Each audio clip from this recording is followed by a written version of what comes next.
If you clicked on this video, I bet I can guess at least two things about you. Number one, you're sick of unwelcome comments about your food choices, your body, or your lifestyle.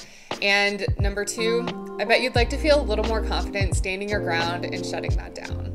It sucks to be going about your day, minding your own business, and all of a sudden have to face unsolicited comments from strangers, from friends, from coworkers, from anyone. They range from snarky to silly, all the way down to rude and insulting, and all of them are entirely inappropriate, but that never stopped anyone, did it?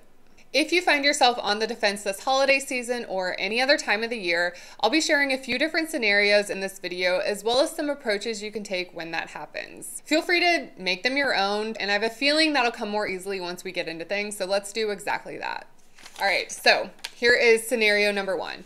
You're meeting up with a friend who you haven't seen in a while. They invite you to meet for coffee, so you recommend your favorite local spot. It's known for being the best roaster in town. They also have really good breakfast options and pastries, so you're excited to check out their seasonal flavors.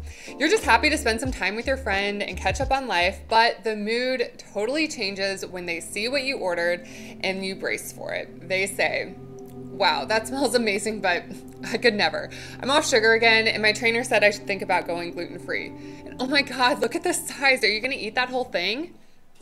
All right, so for this one, I wish I had a magic 8-ball, and I don't. So we're instead using some little pieces of paper that I put in our magic mason jar instead. So let's give it a shake and see what we're gonna be doing.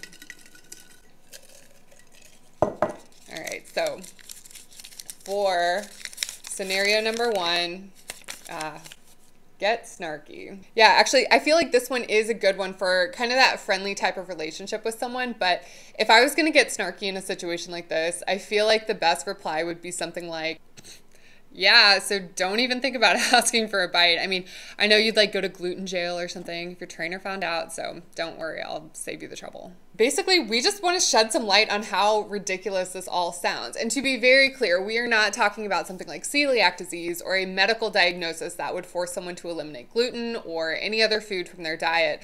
We're simply talking about diet culture, especially when a recommendation like that is coming from a personal trainer or someone else who really has no business giving nutrition recommendations like that. Feel free to point that out if you want to, but you don't have to. You can just breeze right by it and try to focus on spending that quality time with your friend. And most people don't know this, but it is entirely possible to sit down and eat with someone without any mention of diets, calories, or commenting on how much or how little they're eating. All right, moving on to our second scenario. So you're visiting home for the holidays and hanging out with family. And this would be more than just like parents and siblings. We're talking a major get together with extended family that you haven't seen in a long time. So your cousins are hosting and you show up at the door and your aunt greets you. Her smile and big hug says she's happy to see you, but the side eye up and down also says she's just waiting for her chance to say something. And sure enough, it doesn't take long before she comments on what you're wearing. She says, "I love that color, but why don't you ever pick anything more flattering? I know you've put on weight lately, but there's just a lot more options out there now. And if you want to do something about it, you should come with me to the gym. I'm about to start another 6-week shred." So let's give our mason jar another shake and see what it spits out this time. So in this scenario,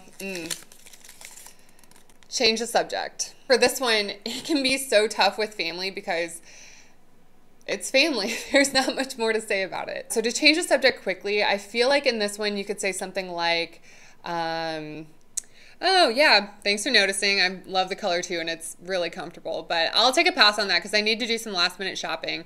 Is there anything you still need to get?" So basically, we're just trying to divert attention away from that as fast as we can without skipping a beat, because we don't want to reward or even like react to that backhanded compliment. We can move on to talk about literally anything else or anything else that might be relevant in that situation. Family dynamics are especially tough, and with older family members, they might feel some kind of way about it, especially if they knew you when you were much younger or were living in a very different body. And there's a generational difference towards what they feel is appropriate to say. And we also have to remember a lot of them have been living with internalized fat phobia and diet culture for decades at this point. But none of that gives them a free license to make you feel uncomfortable or awkward. You also don't owe them flattering, whatever that means. So if you're not looking to pick a fight in front of everyone, which Trust me, I don't fault you one bit if that's the case. Changing the subject quickly can buy you a little bit of time. And then later, if it is the time and the place to address it, you can if you need to. All right, so number 3, the year is coming to an end and you are slammed with deadlines at work. You're just trying to focus when one of your coworkers pops in and starts telling you all about this new weight loss challenge that everyone is doing. They say, oh my God, you should totally sign up. Like, why wait until the new year? By then it'll already be too late. The last time I did this, I dropped like 3 sizes and looked amazing at the New Year's Eve party. So come on, let's do it together. All right. Magic mason jar, lead the way.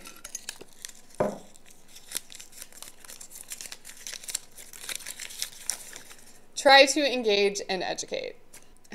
The downside of engaging and educating is it really makes you think quickly, and you have to judge whether or not this person is even open to it. But if they are, it could sound something like, you know, I just don't think that's the move for me. I've been doing a ton of reading lately about the downsides of dieting, and my relationship with food is finally starting to get a little better. I kind of want to keep that going, but I am curious, what's your plan for after the challenge is over?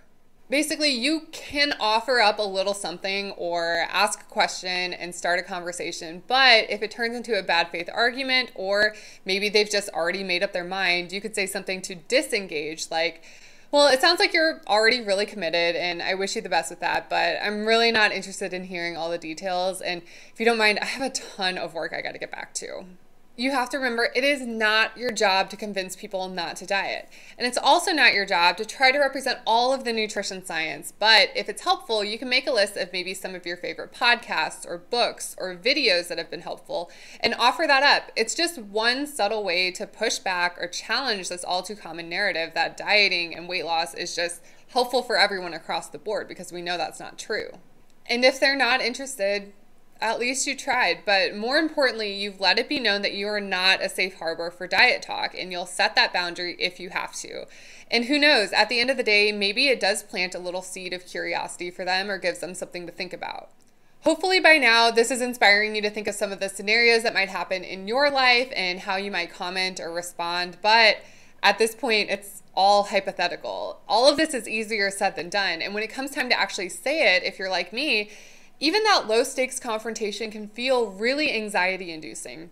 I get this like lump in my throat. It's like I'm choking on the words and just cannot get them out. And then of course it never fails. Like 48 hours later, when everyone else has moved on and it doesn't matter anymore, I'll think of the perfect thing to say. But when it comes to that, my best advice is to let go of the idea that there is a perfect thing to say, because there's really not. And I think it feels a little unfair to put that kind of pressure on yourself to try to come up with the perfect response in the moment when you're caught off guard and feeling flustered.